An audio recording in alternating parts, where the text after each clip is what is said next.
नमस्कार दोस्तों, स्वागत है आपका अपने YouTube चैनल study@TM पर।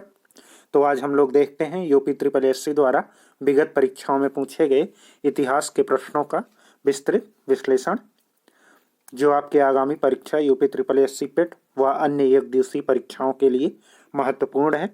हाँ, अगर आप हमारे चैनल पर नए हैं तो प्लीज़ चैनल को सब्सक्राइब कर लें और बेल आइकन को प्रेस कर लें। देखते हैं question number first. UP triple SC की परीक्षाएं जो है अप्रैल में पंचायत चुनाव के बाद शुरू हो सकती हैं, उनकी तैयारी की जा रही है। देखते हैं क्वेश्चन नंबर फर्स्ट, जो आपके सम्मिलित और अधीनस्थ परीक्षा लोअर पीसीएस 2019 के पहले दिन शाम वाले सेट में पूछा गया था। सारनाथ वह पवित्र स्थान जहां भगवान बुद्ध ने अपना पहला उपदेश दिया था, वह निम्नलिखित में से किस शहर के बहुत नज़दीक स्थित है? ऑप्शंस हैं मथुरा, अयोध्या, झांसी, वाराणसी।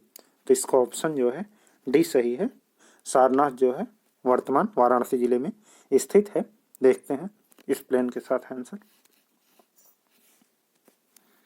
सारनाथ जो पवित्र स्थान है वह वर्तमान में वाराणसी जिले में स्थित है, जहां भगवान बुद्ध ने अपना पहला उपदेश दिया था। बुद्ध ने ज्ञान प्राप्ति के पश्चात जो है अपने मत का प्रचार किया और सारनाथ में ही उन्होंने अपना प्रथम उपदेश दिया था। इस उपदेश को जो है धर्मचक्र प्रवर्तन कहा जाता है। इनके प्रमुख अनुयायी शासक जो थे बिंबिसार, प्रसेनजीत, उदयन थे। देखते हैं नेक्स्ट क्वेश्चन नंबर 2। वह कौन से कवि और संत हैं जिन्होंने रामायण का दूसरा संस्करण रामचरितमानस लिखा था? ऑप्शंस हैं रविदास, सूरदास, कालिदास, तुलसीदास। तो इनका ऑप्शन जो है डी सही है। रामचरितमानस की रचना जो है गोस्वामी तुलसीदास ने की थी। देखते हैं इस प्लेन में आंसर। तुलसीदास ने रामायण का दूसरा संस्करण रामचरितमानस लिखा था। रामायण का प्रथम संस्करण महर्षि वाल्मीकि द्वारा लिखा गया था, जिसमें उन्होंने भगवान श्री राम को एक मानव के रूप में दर्शाया है, जबकि तुलसीकृत रामचरितमानस जो है अवधी भाषा में लिखी गई है। इसको जो है राम को महाशक्ति और मर्यादा पुरुषोत्तम भगवान के रूप में माना गया है। देखते हैं रामायण के बारे में और कुछ जो एग्जाम की दृष्टि से बहुत महत्वपूर्ण है। तुलसीदास ने रामचरितमानस जो है अवधी भाषा में लिखा है। तुलसीदास जो है अकबर के दरबारी समकालीन कवि थे।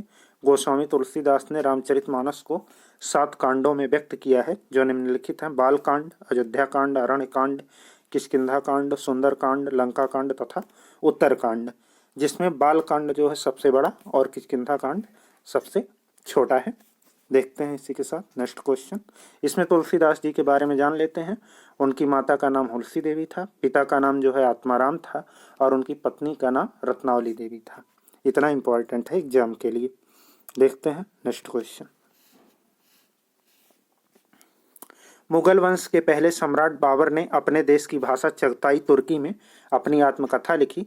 इस पुस्तक का नाम क्या है? ऑप्शंस हैं मुगल नामा, बाबर नामा, मुबारक नामा, हुमायूं नामा। तो इसका ऑप्शन जो है बी सही है। बाबर नामा जो है, यह बाबर नामा जो है बाबर की जो है आत्मकथा है। बाबर जो है मुगल वंश का वास्तविक संस्थापक था। इसका वास्तविक नाम जो था जहीरुद्दीन मोहम्मद था। बाबर तुर्कों की चिगनाई शाखा से था। इसका संबंध जो है मंगोल नेता चंगेज खान से भी था। बाबर अपनी आत्मकथा को स्वयं लिखा, जिसे तुजु के बाबरी या बाबर नाम माँ के नाम से जाना जाता है। यह किताब जो है तुर्की भाषा में लिखी गई है। हालांकि मुगलों की दरबारी भाषा जो है वो फारसी थी। पुस्तक में बाबर ने विजयनगर व मेवाड़ राज्य का जो है उल्लेख वर्णन किया है। देखते हैं नेक्स्ट क्वेश्चन नंबर 4। राजा बिंबिसार के दरबार में प्रसिद्ध चिकित्सक का क्या नाम है, जो भगवान बुद्ध के निजी चिकित्सक थे? ऑप्शंस हैं अजातशत्रु, सारिपुत्र, जीवक, राहुला। तो इसका ऑप्शन जो है सी सही है। जीवक जो है बिंबिसार के दरबार में प्रसिद्ध चिकित्सक था। देखते हैं इस प्लेन। बिंबिसार हर्यक वंश का संस्थापक था। वह बौद्ध धर्म का जो है अनुयायी था। उसके दरबार में प्रसिद्ध चिकित्सक जो है जीवक रहते थे और जिन्हें बुद्ध के निजी चिकित्सक के रूप में उनकी सेवा के लिए जो है भेजा गया था, बुद्ध की सेवा के लिए। बिंबिसार जो है प्रथम भारतीय राजा था जिसने प्रशासनिक व्यवस्था पर जो है बल दिया था। वह हर्यक वंश का सबसे शक्तिशाली शासक था और जैन साहित्य में उसको श्रोणिक कहा गया है। इसकी हत्या जो है इसके पुत्र अजातशत्रु ने ही की थी। देखते हैं नेक्स्ट क्वेश्चन। अवध की रियासत से उस प्रसिद्ध योद्धा बेगम का नाम क्या है जिन्होंने 1857 के विद्रोह में अंग्रेजों के साथ होने वाली लड़ाई में भाग लिया था? ऑप्शंस हैं बेगम हजरत महल, बेगम रजिया सुल्तान, बेगम जहां आरा, बेगम मेहरुन्निसा। तो इसका ऑप्शन जो है ए सही है। बेगम हजरत महल अवध क्षेत्र लखनऊ से जो है अंग्रेजों के विरुद्ध 1857 में जो है नेतृत्व की थी विद्रोह का। देखते हैं आंसर इस प्लेन में। अवध क्षेत्र में जो है 1857 का विद्रोह जो है 4 जून 1857 को प्रारंभ हुआ था। उस समय अवध की रियासत की प्रसिद्ध बेगम जो है बेगम हजरत महल थी। वह अपने अल्पवयस्क बेटे बिरसिज कादिर को नवाब घोषित कर शासन को खुद संभाल लिया और समानांतर सरकार की स्थापना की थी। लेकिन जो है 21 मार्च 1858 को कैंपबेल ने गोरखा रेजिमेंट की सहायता से जो है अवध पर अधिकार कर लिया था। देखते हैं नेक्स्ट क्वेश्चन। हाँ, अगर आप लोगों को हमारा वीडियो पसंद आए तो चैनल को सब्सक्राइब और वीडियो को शेयर कर दिया करिए। देखते हैं next question number 6। Rabindranath Tagore द्वारा लिखी गई कविता आमार सोनार बंगला के संबंध में निम्नलिखित में से कौन सा कथन सही है? यह टैगोर की पहली कविता थी। इस कविता को बाद में बांग्लादेश ने अपने राष्ट्रगान के रूप में अपनाया। इस कविता के लिए टैगोर को नोबेल पुरस्कार मिला था। यह कविता शांति निकेतन के एक स्कूल की प्रार्थना थी। तो इसका ऑप्शन जो है बी सही है। इस कविता को बाद में बांग्लादेश ने अपने राष्ट्रगान के रूप में अपनाया था, आमार सोनार बंगला को। देखते हैं इस प्लेन। रविन्द्रनाथ टैगोर प्रसिद्ध भारतीय लेखक, कवि, संगीतकार व चित्रकार भी थे। इनकी प्रमुख रचनाएं हैं, जान लेते हैं। गीतांजलि, जनगणमन, अमर सोनार बंगला, नौका डूबी। रविन्द्र संगीत जिसे अमर सोनार बंगला को बांग्लादेश ने अपने राष्ट्रगान के रूप में अपनाया था तथा जनगणमन को जो है भारत ने राष्ट्रगान के रूप में 24 जनवरी 1950 को अपनाया गया। इनकी रचना जो है गीतांजलि के लिए इन्हें 1913 में जो है भारतीय साहित्य का जो है भारतीय के रूप में साहित्य का नोबेल पुरस्कार इनको जो है प्रदान किया गया था। 1913 में गीतांजलि के लिए इनको साहित्य का नोबेल पुरस्कार दिया गया था। देखते हैं नेक्स्ट क्वेश्चन। वर्साय का महल निम्नलिखित में से किस यूरोपीय राजधानी के पास स्थित है? ऑप्शंस हैं लंदन, पेरिस, रोम, ब्रुसेल्स। तो इसका ऑप्शन जो है बी सही है। पेरिस, फ्रांस की राजधानी के पास जो है वर्साय का महल स्थित है। देखते हैं इस प्लेन में। वर्साय का महल फ्रांस की राजधानी पेरिस के पास स्थित है। यह एक ऐतिहासिक स्मारक है जिसको यूनेस्को की विश्व धरोहर सूची में शामिल किया गया है। यह अपने विशेष रूप से दर्पण व शाही हॉल और शाही अपार्टमेंट के लिए यह जाना जाता है। यह 3 चीज रो है विशेष रूप से इसके हैं, दर्पण, शाही हॉल और शाही अपार्टमेंट के लिए यह जाना जाता है। देखते हैं नेक्स्ट क्वेश्चन। यहाँ से आपका लोअर पीसीएस 2019 के दूसरे दिन के मॉर्निंग सेट का जो है क्वेश्चंस शुरू हो रहे हैं। बड़ा इमामबाड़ा स्मारक कहाँ स्थित है? ऑप्शंस हैं लखनऊ, वाराणसी, कानपुर, प्रयागराज। तो इसका ऑप्शन जो है ए सही है। बड़ा इमामबाड़ा जिसे भूल भुलैया भी कहते हैं, यह लखनऊ में स्थित है। देखते हैं। बड़ा इमामबाड़ा लखनऊ की एक ऐतिहासिक धरोहर है, इसे भूल भुलैया भी कहते हैं। इसका निर्माण जो है औसुफदौला ने 1784 ईस्वी में करवाया था। यह विशाल गुंबदनुमा हाल है और इसके इमामबाड़े में जो है एक मस्जिद भी है जहां गैर मुस्लिम लोगों के प्रवेश की अनुमति नहीं है, उनको नहीं जाने दिया जाएगा। और इसके परिसर में जो है आंगन में 2 ऊंची मीनार भी स्थित है जिसकी ऊंचाई लगभग 7.5 मीटर है। देखते हैं नेक्स्ट क्वेश्चन। निम्नलिखित में से किसे शेर बलिया के नाम से जाना जाता है? ऑप्शंस हैं भगत सिंह, चंद्रशेखर आजाद, चित्तू पांडे, मंगल पांडे। तो इसका ऑप्शन जो है सी सही है। चित्तू पांडे को जो है शेर बलिया के नाम से जाना जाता है, चित्तू पांडे को। देखते हैं आंसर में इस प्लेन। चित्तू पांडे भारत के स्वतंत्रता सेनानी थे जो है और उन्हें शेर बलिया के नाम से जाना जाता है। उन्होंने 1942 में बलिया में भारत छोड़ो आंदोलन में महत्वपूर्ण भूमिका जो है निभाई थी। अगस्त जो है 1942 को एक समानांतर सरकार की इन्होंने घोषणा करके जो है उसके अध्यक्ष बने, जो कुछ दिन चलने के बाद अंग्रेजों द्वारा दबा दिया गया था, इसलिए इनकी चल नहीं पाई थी। देखते हैं नेक्स्ट क्वेश्चन। 1764 में ब्रिटिश ईस्ट इंडिया कंपनी द्वारा स्थापित भारत का पहला डाकघर निम्नलिखित में से किस स्थान पर था? ऑप्शंस हैं सिक्किम, पुणे, मद्रास, बॉम्बे। तो इसका ऑप्शन जो है डी सही है, बॉम्बे।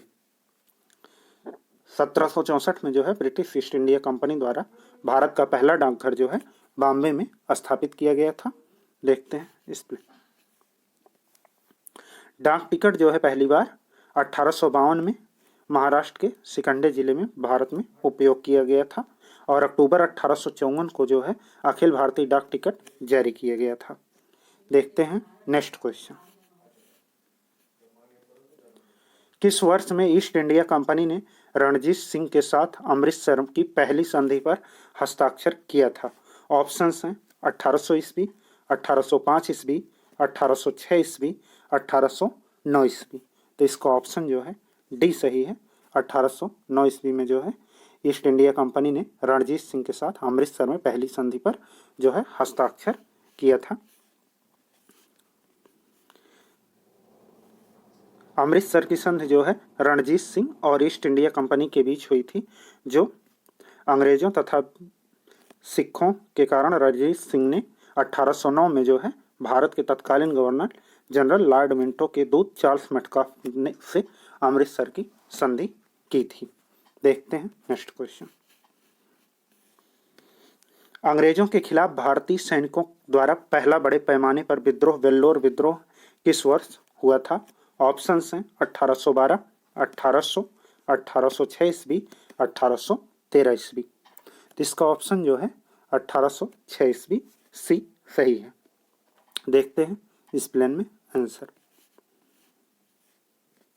वेल्लोर विद्रोह जो है 10 जुलाई 1806 को मद्रास राज्य के वेल्लोर शहर में ईस्ट इंडिया कंपनी के खिलाफ जो है भारतीय सिपाहियों द्वारा बड़े पैमाने पर हिंसक विद्रोह का पहला उदाहरण था।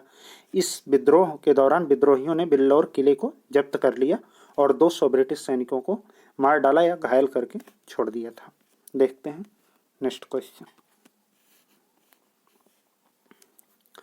1828 में ब्रह्म समाज की स्थापना निम्नलिखित में से किसके द्वारा की गई थी? ऑप्शंस हैं राजा राम मोहन राय, स्वामी दयानंद सरस्वती, केशव चंद्र सेन, स्वामी विवेकानंद। तो इसका ऑप्शन जो है ए सही है, राजा राम मोहन राय के द्वारा 1828 में ब्रह्म समाज की स्थापना जो है की गई थी। देखते हैं आंसर इस प्लेन में। 1828 में ब्रह्म समाज की स्थापना राजा राम मोहन राय और द्वारिकानाथ द्वारा किया गया था जो है, और इन्होंने ब्रह्म समाज के अंतर्गत कई धार्मिक रूढ़ियों को बंद करा दिए, जैसे सती प्रथा, बाल विवाह, जाति प्रथा। विवेकानंद जी ने जो है रामकृष्ण मिशन की स्थापना की और दयानंद सरस्वती जो हैं आर्य समाज के संस्थापक थे। ये तीनों बहुत महत्वपूर्ण हैं, आप लोग याद कर लीजिएगा।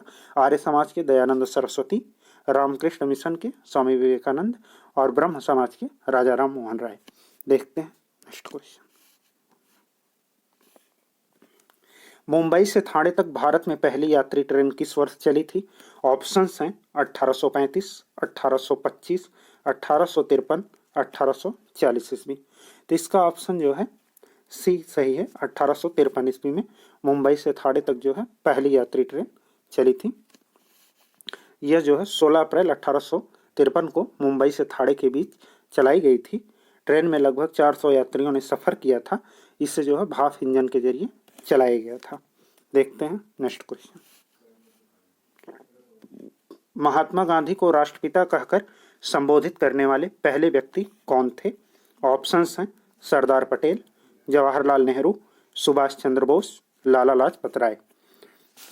तो इसका ऑप्शन जो है सी सही है, सुभाष चंद्र बोस। महात्मा गांधी को जो है राष्ट्रपिता कहकर सुभाष चंद्र बोस ने पहली बार संबोधित किया था। देखते हैं इस प्लेन में। महात्मा गांधी को पहली बार सुभाष चंद्र बोस ने राष्ट्रपिता कहकर संबोधित किया था, जो 4 जून 1944 को सिंगापुर रेडियो स्टेशन से एक संदेश प्रसारित करते हुए राष्ट्रपिता महात्मा गांधी कहा था सुभाष चंद्र बोस जी ने, और 12 अप्रैल 1919 को रविन्द्रनाथ टैगोर ने गांधी जी को जो है महात्मा कहकर संबोधित किया था। यह भी इम्पोर्टेंट है। महात्मा गांधी को राष्ट्रपिता की उपाधि जो है सुभाष चंद्र बोस के द्वारा दी गई और महात्मा की उपाधि जो है रविन्द्रनाथ टैगोर के द्वारा प्रदान की गई। देखते हैं नेक्स्ट क्वेश्चन। जॉन मार्ले द्वारा तैयार किया गया मार्ले मिंटो सुधार निम्नलिखित में से किस वर्ष अधिनियमित किया गया था? ऑप्शंस 1909, 1920, 1895, 1897। तो इसका जो है ए ऑप्शन सही है। मार्ले मिंटो सुधार जो है 1909 में आया था। देखते हैं इस प्लेन में। भारत सचिव जॉन मार्ले एवं वायसराय जो है लॉर्ड मिंटो ने सुधारों का भारतीय परिषद एक्ट जो है 1909 में पारित किया था, जिसे मार्ले मिंटो सुधार कहा जाता है। यह 25 मई 1909 को यह विधेयक पारित हुआ था और यह 15 नवंबर 1909 को राजकीय अनुमोदन के बाद लागू हो गया था। यह 99 टाइपिंग मिस्टेक है। यहाँ 1909 को जो है राजकीय अनुमोदन के बाद यह लागू हो गया था 15 नवंबर। इसके अंतर्गत केंद्रीय तथा प्रांतीय विधानमंडल के आकार में जो है वृद्धि की गई थी। इसमें मुस्लिमों के लिए पृथक निर्वाचन क्षेत्र की व्यवस्था की गई थी, जिसके कारण अंग्रेज हिंदू मुस्लिम की एकता भंग करने में सफल हो गए और यही भारत विभाजन का कारण हुआ। देखते हैं नेक्स्ट क्वेश्चन। यहाँ से आपका लोअर पीसीएस का डे 2 का जो है इवनिंग सेट के क्वेश्चंस स्टार्ट होते हैं। अनुभवी स्वतंत्रता सेनानी, लेखक और शिक्षाविद के.एम. मुंशी ने निम्नलिखित में से किस संगठन की स्थापना की थी? ऑप्शंस हैं थियोसॉफिकल सोसाइटी, भारतीय विद्या भवन, भारतीय सांख्यिकी संस्थान, इंडियन स्कूल ऑफ साइंस होगा। तो इसका ऑप्शन जो है बी सही है। भारतीय विद्या भवन की स्थापना जो है के.एम. मुंशी के द्वारा की गई थी। देखते हैं इस प्लेन में आंसर। के.एम. मुंशी भारत के स्वतंत्रता संग्राम सेनानी, राजनेता तथा हिंदी और गुजराती के विख्यात साहित्यकार व शिक्षाविद थे। उन्होंने भारतीय विद्या भवन की स्थापना जो है 7 नवंबर 1938 को जो है ये महात्मा गांधी जी की प्रेरणा से मुंबई में जो है इन्होंने विद्या भवन की स्थापना की थी। देखते हैं नेक्स्ट क्वेश्चन नंबर 18। अवध राज्य पर 1722 से 1856 तक मुस्लिम शासकों का शासन रहा। अवध पर शासन करते समय शासकों को निम्नलिखित में से कौन सी उपाधि दी जाती थी? ऑप्शंस हैं सुल्तान, बादशाह, नवाब, शाही। तो इसका ऑप्शन जो है सी सही है। इसका कालखंड में जो है शासकों को नवाब की उपाधि दी जाती थी। देखते हैं इस प्लेन में आंसर। नवाब की उपाधि अवध राज्य पर शासन करने वालों ने अपनाई। इस उपाधि को बाद में अन्य शासकों द्वारा भी अपनाया गया था। सबसे पहले जो है इस उपाधि को अवध राज्य पर शासन करने वालों ने नवाब की उपाधि अपनाई थी। ये भी इम्पोर्टेंट है। देखते हैं नेक्स्ट क्वेश्चन। श्रीरंगपट्टनम का ऐतिहासिक शहर, जिसे टीपू सुल्तान और उसके पिता हैदर अली की कब्रों का घर माना जाता है, वह निम्नलिखित किस शहर से लगभग 15 किलोमीटर की दूरी पर स्थित है? ऑप्शंस हैं बेंगलुरु, मंगलुरु, मैसूर, बेलग्राम। तो इसका ऑप्शन जो है सी सही है। मैसूर जो है टीपू सुल्तान और उसके पिता हैदर अली की कब्रों का घर जो माना जाता है वह मैसूर से 15 किलोमीटर दूर है श्रीरंगपट्टनम। देखते हैं आंसर इस प्लेन में। टीपू सुल्तान की मृत्यु जो है 1799 में चतुर्थांग्ल मैसूर युद्ध के दौरान श्रीरंगपट्टनम में हुई। टीपू सुल्तान और उसके पिता हैदर अली की कब्र जो है श्रीरंगपट्टनम में स्थित है। वह मैसूर से मात्र 15 किलोमीटर की दूरी पर स्थित है। टीपू सुल्तान ने इसका निर्माण जो है 1784 में करवाया था। टीपू सुल्तान को मैसूर के शेर के रूप में जाना जाता है। टीपू सुल्तान को। देखते हैं नेक्स्ट क्वेश्चन, आज का लास्ट क्वेश्चन। अलाउद्दीन खिलजी द्वारा बनाया गया दरवाजा अलाई दरवाजा कहाँ पर स्थित है? ऑप्शंस हैं आगरा, नई दिल्ली, अवध, वारंगल। तो इसका ऑप्शन जो है बी सही है। नई दिल्ली में अलाई दरवाजा जो है नई दिल्ली में स्थित है। इस्लामी वास्तुकला का रत्न कहा जाने वाला जो है अलाई दरवाजा नई दिल्ली में स्थित है। इसका निर्माण खिलजी वंश के शासक अलाउद्दीन खिलजी द्वारा 1311 ईस्वी में करवाया गया था। इसका निर्माण किसके द्वारा करवाया गया था? अलाउद्दीन खिलजी द्वारा यह नई दिल्ली में अलाई दरवाज़ा स्थित है। तो इसी के साथ हमारा ये आज का सेशन समाप्त हुआ। आपको हमारा ये वीडियो पसंद आए तो वीडियो को लाइक, चैनल को सब्सक्राइब और शेयर करना ना भूलें। इसी तरह पढ़ते रहें, मस्त रहें। हाँ, अगर आपने अभी तक हमारे चैनल को सब्सक्राइब नहीं किया है तो प्लीज़ हमारे चैनल को सब्सक्राइब कर लें और डिस्क्रिप्शन बॉक्स में दिए गए लिंक से टेलीग्राम चैनल ज्वाइन कर लें, वहाँ से आपको PDF मिल जाएगी।